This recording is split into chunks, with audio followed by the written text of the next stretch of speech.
Let's begin.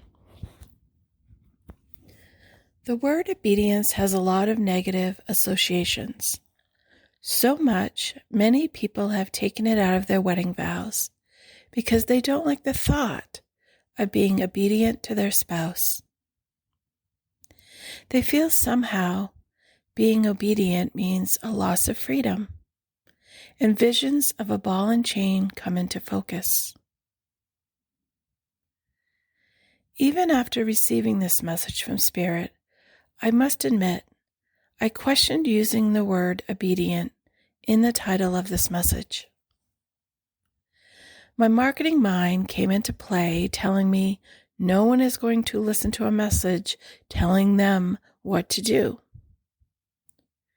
But here I am, being obedient, using the word in the title, and already using the word numerous times, and you're still here.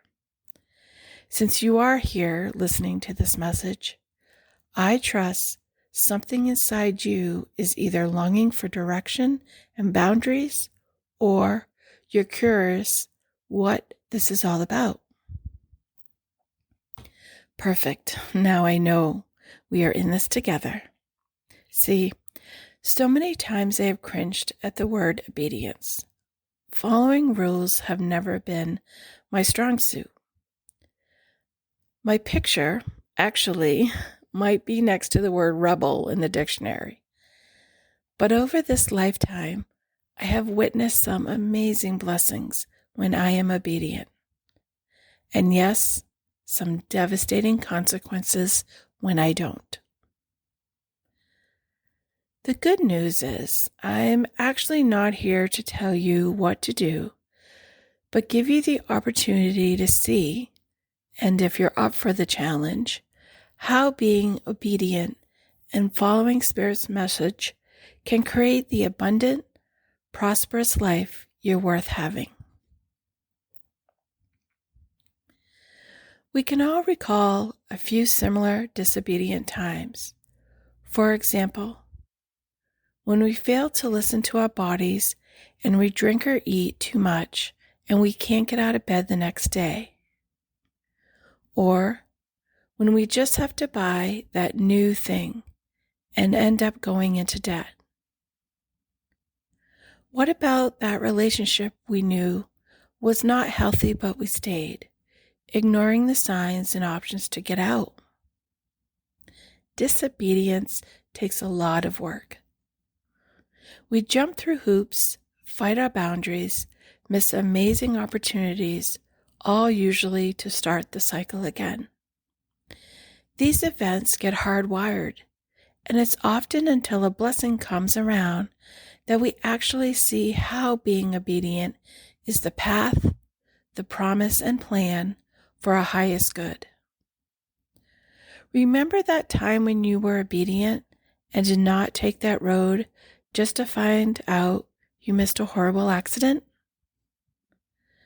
Maybe you remember a time when your spirit told you to end a relationship even when being alone terrified you, and you found your best friend and partner.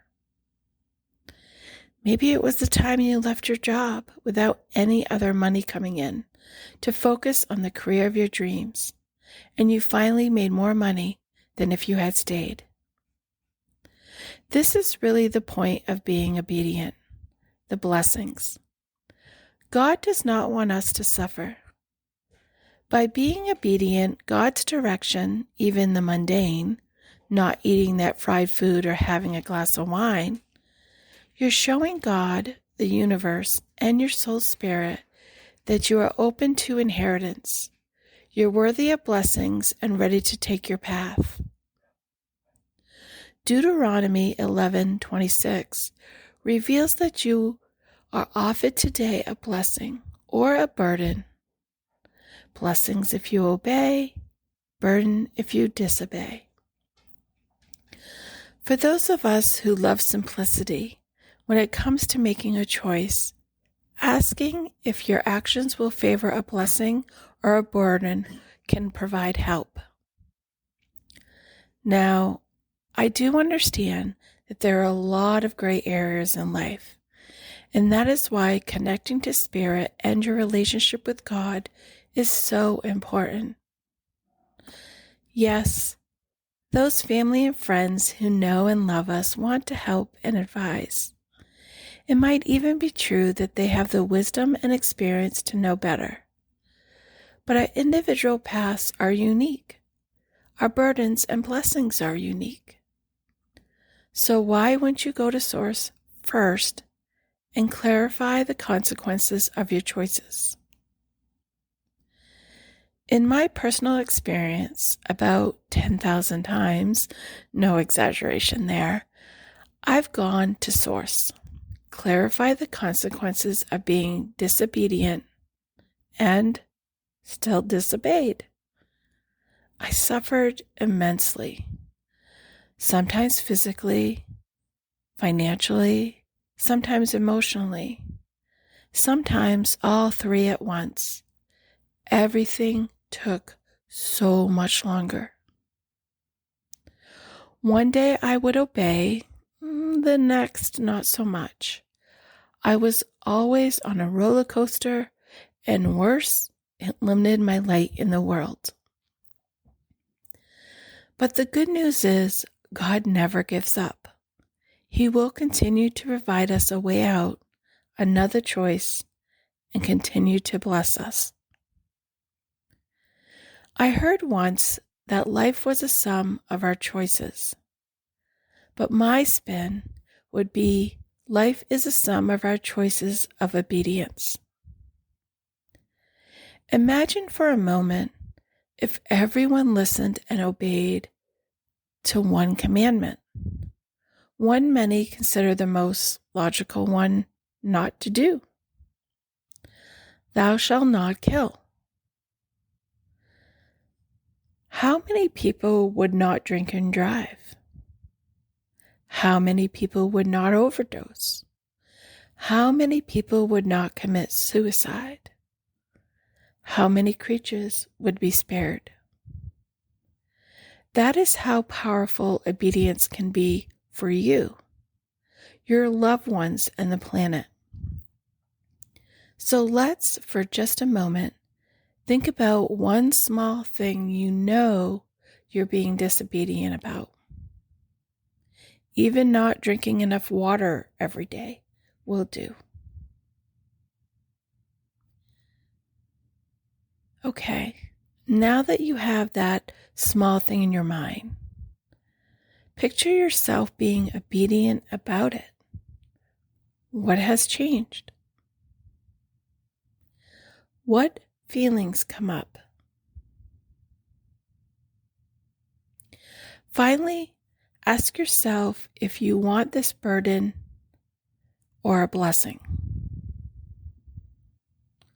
When you have more time, go into a safe, quiet space and think of some large, disobedient things in your life. Always ask yourself if you want this to be a burden or a blessing, and then take action. Now, a final note about others' obedience.